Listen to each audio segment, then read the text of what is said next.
इतिहास की दुनिया में आपका अभिनंदन।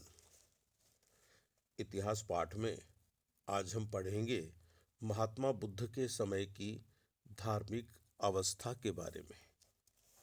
मेरे पास जो किताब है उसका नाम है प्राचीन भारत का राजनैतिक तथा सांस्कृतिक इतिहास भाग 1, जिसे लिखा है डॉक्टर विमल चंद्र पांडेय ने। मित्रों, पांडेय साहब लिखते हैं, ईसा पूर्व की 6ठी शताब्दी एक भारतवर्ष के लिए ही नहीं वरन संसार के अनेक देशों के लिए एक विपुल धार्मिक क्रांति का काल थी।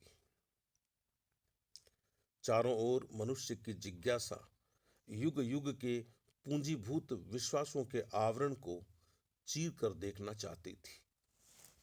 मनुष्य की उद्भूत तर्कशीलता अब किसी भी पुरातन मत को ग्रहण करने से पूर्व उसे भली भांति परख लेना चाहती थी।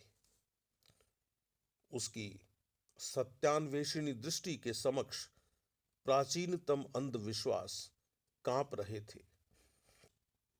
कर्मकांड की विशाल दीवारें जर्जरित हो रही थी और अंधश्रद्धा के आधार पर संरोपित पुरातन मान्यताएं अपने जीवन के प्रति निराश सी दिखाई देने लगी थी। मित्रों, पांडे साहब ये कहना चाहते हैं कि इतिहास में ऐसे मोड़ आते हैं जब व्यक्ति, या यूं कहना चाहिए कि समाज, अपनी पुरानी मान्यताओं को तोड़कर नए निष्कर्ष खड़े करना चाहता है। धर्म के क्षेत्र में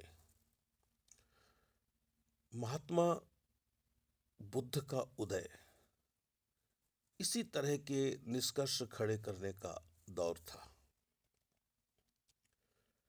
आगे लिखते हैं, वास्तव में यह काल एक प्रबल गवेषणा का काल था, सत्य के अनुसंधान का काल था, रहस्य के उद्घाटन की उत्कंठा का काल था। इस समय मानव की बुद्धि तर्क का संबल लेकर इहलोक और परलोक के गहनतम विषयों की समीक्षा कर अपनी आत्मसंतुष्टि चाहती थी। इस जिज्ञासा और तर्कशीलता का परिणाम यह हुआ कि ईसा पूर्व 6ठी शताब्दी में विश्व के अनेक स्थानों पर युग प्रवर्तकों ने जन्म लिया। अनेक स्थानों पर युग के प्रवर्तकों ने जन्म लिया। नए धर्मों की स्थापना हुई और मनुष्य के जीवन की मान्यताओं का पुनर्मूल्यांकन करने का प्रबल प्रयास हुआ। जिस समय फारस, जरथुस्त्र, यूनान, पाइथागोरस और चीन कन्फ्यूशियस के संदेशों से निनादित हो रहा था, उस समय भारतवर्ष की पुण्यस्थली में भी 2 युग पुरुषों के धर्मोद्घोष सुनाई दे रहे थे। एक थे महावीर स्वामी और दूसरे महात्मा बुद्ध। भारतवर्ष की धार्मिक क्रांति के ये अग्रदूत थे। अन्य देशों की भांति भारतवर्ष की धार्मिक क्रांति न तो आकस्मिक थी और न इसका कोई एक कारण था। अनेक शताब्दियों से अनेक कारण इसके आगमन का मार्ग प्रशस्त कर रहे थे। 600 ईसा पूर्व तक पंजाब और मध्य प्रदेश आर्य संस्कृति के ही अंतर्गत हो चुके थे, परंतु उत्तरी भारत का पूर्वी भाग अब भी बहुत कुछ उससे अप्रभावित था।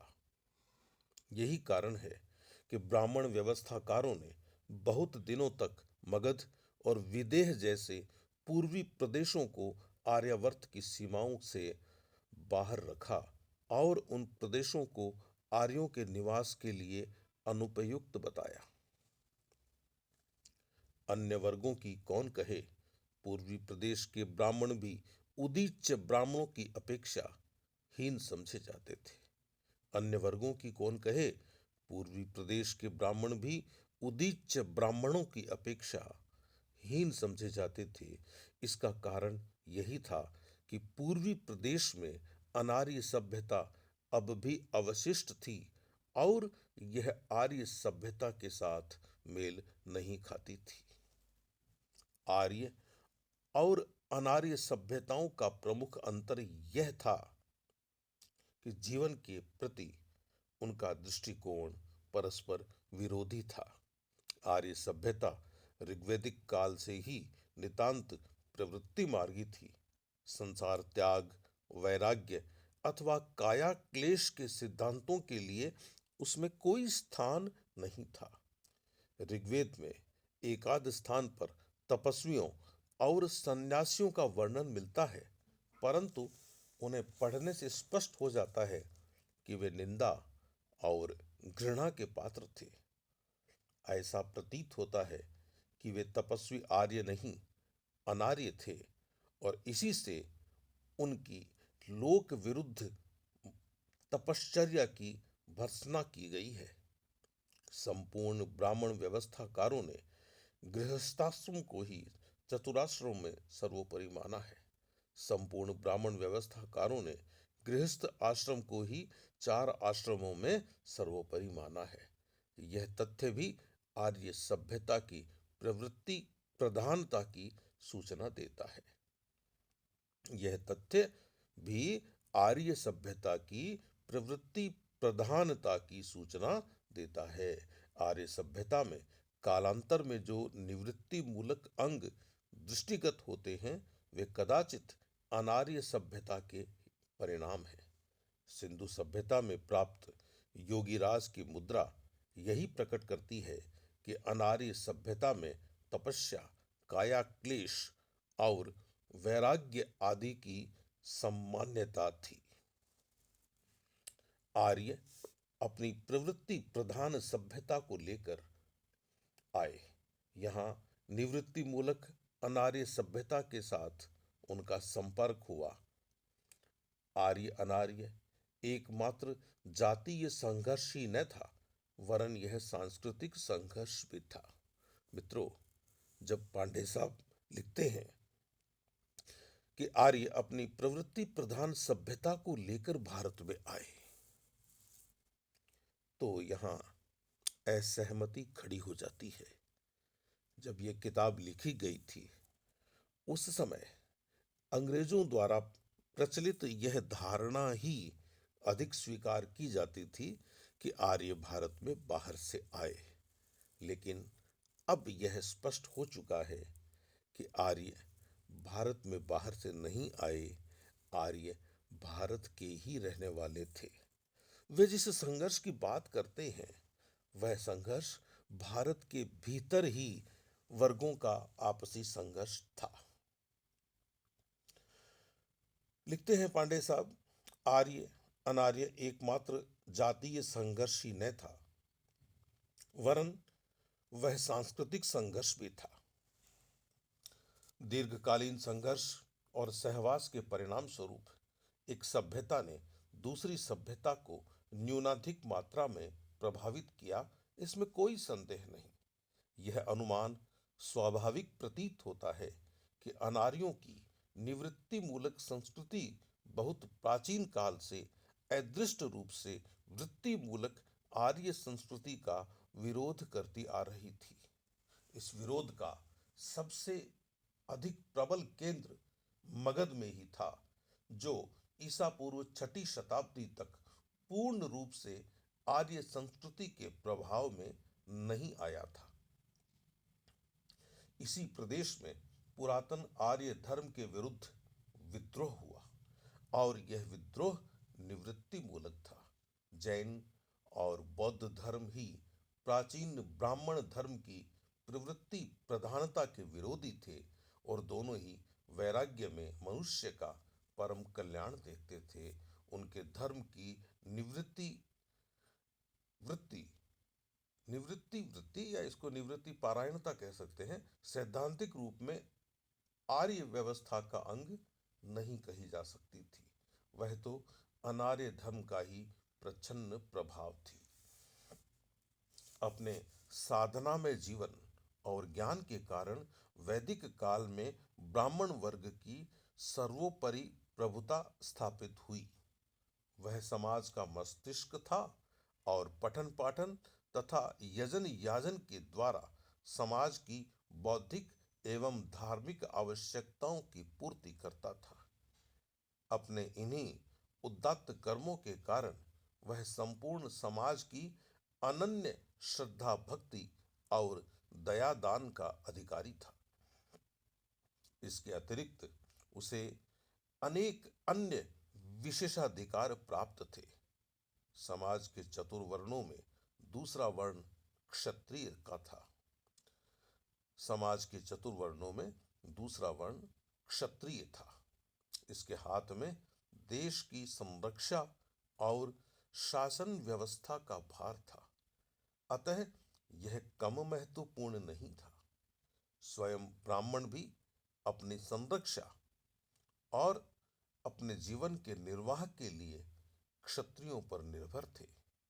ऐसी स्थिति में स्वाभाविक ही था कि एक समय ऐसा आया जब क्षत्रिय वर्ण को ब्राह्मण वर्ण की सर्वोपरि प्रतिष्ठा खलने लगी। ऐसी स्थिति में स्वाभाविक ही था कि एक समय ऐसा आया जब क्षत्रिय वर्ण को ब्राह्मण वर्ण की सर्वोपरि प्रतिष्ठा खलने लगी। आखिर क्षत्रिय ब्राह्मण की अपेक्षा किस प्रकार हीन था? इस प्रकार की भावना ने क्षत्रियों को ब्राह्मणों के विरुद्ध स्वयं अपनी प्रतिष्ठा स्थापित करने के लिए प्रेरित किया। इसका सर्वप्रथम उदाहरण हमें शतपथ ब्राह्मण में मिलता है। इस ग्रंथ में सर्वप्रथम यह कहा गया है कि क्षत्रिय ब्राह्मण से भी ऊंचा है। ब्राह्मण और क्षत्रिय का अंतर्वर्गीय संघर्ष उपनिषद काल में और अधिक बढ़ गया। बात यह थी कि क्षत्रियों ने देखा कि ब्राह्मणों के विशेष सम्मान का कारण उनका पठन पाठन है। यद्यपि सैद्धांतिक दृष्टि से क्षत्रियों को भी इन कार्यों को करने का अधिकार था, तथापि उन्होंने राजनीतिक कार्यों में व्यस्त होकर साधारणतः इन कार्यों को छोड़ दिया था। परंतु ऐसा प्रतीत होता है कि पठन पाठन के कार्यों को आत्यंतिक प्रतिष्ठा का प्रदाता समझकर क्षत्रिय वर्ण पुनः इन कर्मों में आधिकारिक रूप से प्रवृत्त हुआ। उपनिषद काल में हम देखते हैं कि बहुसंख्यक क्षत्रिय नरेश सुप्रसिद्ध विद्वान और दार्शनिक हैं। भारतीय दर्शन की एक विशेष शाखा ब्रह्म विद्या के संस्थापक भी वही हैं। महती विद्वता ने उन्हें अपरिमित कीर्ति प्रदान की। स्वयं अनेक ब्राह्मणों को भी हम क्षत्रियों के पास ब्रह्म विद्या पढ़ने के लिए जाते हुए देखते हैं। इस प्रकार क्षत्रिय वर्ण ने ब्राह्मणों के समक्ष अपनी सम्मान्यता स्थापित की। ब्राह्मण क्षत्रिय प्रतिस्पर्धा के अनेक प्रमाण बौद्ध एवं जैन साहित्य में भी उपलब्ध होते हैं। संपूर्ण ब्राह्मण साहित्य में जहां भी चतुर्वर्णों का उल्लेख है, वहां सदैव पहले ब्राह्मण वर्ण का ही उल्लेख है, उसके बाद क्षत्रिय वर्ण का उल्लेख है। परंतु बौद्ध साहित्य में यह क्रम बदल दिया गया है। उसमें सदैव पहले क्षत्रिय वर्ण आता है और फिर ब्राह्मण वर्ण। ब्राह्मण विरोधी धर्म ग्रंथों में यही क्रम देखकर यह निश्चय पूर्वक कहा जा सकता है कि यह किसी आकस्मिक घटना या भूल का परिणाम नहीं था, बल्कि यह पूर्व निर्धारित योजना के फलस्वरूप ही था। इस परिवर्तित क्रम के द्वारा क्षत्रिय वर्ण ब्राह्मण वर्ण की अपेक्षा अपनी अधिकतर प्रतिष्ठा, महत्ता और सम्मान्यता स्थापित करने की चेष्टा कर रहा था। क्षत्रियों की इस चेष्टा के अन्य साक्ष्य भी मिलते हैं। क्षत्रियों की इस चेष्टा के अन्य साक्ष्य भी मिलते हैं। ब्राह्मण विरोधी दोनों ही धर्म यह दावा करते हैं कि उनके बुद्ध और तीर्थंकर सदैव क्षत्रिय वर्ण में ही उत्पन्न हुए, ब्राह्मण वर्ण में कदापि नहीं। यही नहीं, जैन धर्म ग्रंथों के अनुसार पहले महावीर स्वामी एक ब्राह्मणी के गर्भ से उत्पन्न होने जा रहे थे, लेकिन बाद में देवताओं ने उन्हें त्रिशला नामक क्षत्राणी के गर्भ में स्थानांतरित कर दिया। कदाचित ब्राह्मण विरोधी धर्मों की दृष्टि में ब्राह्मण कुल में तीर्थंकर का उत्पन्न होना महान अनिष्टकर होता। इस संपूर्ण पृष्ठभूमि में ब्राह्मण विरोधी दोनों नवीन धर्मों के महान प्रचारकों का क्षत्रिय होना एक विशेष महत्व रखता है। हमारा निष्कर्ष है कि नवीन धर्मों की संस्थापना और प्रचार में ब्राह्मण क्षत्रिय प्रतिस्पर्धा ने काफी योग दिया था। यह योग सबसे अधिक पूर्वी भारत में ही संभव था, जहां ब्राह्मण धर्म और ब्राह्मण सभ्यता का बल शेष भारत की अपेक्षा सबसे कम था।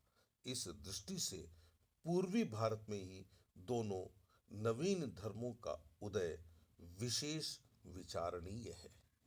तो मित्रों, यह था महात्मा बुद्ध के समय की धार्मिक अवस्था, इस पाठ का पहला भाग।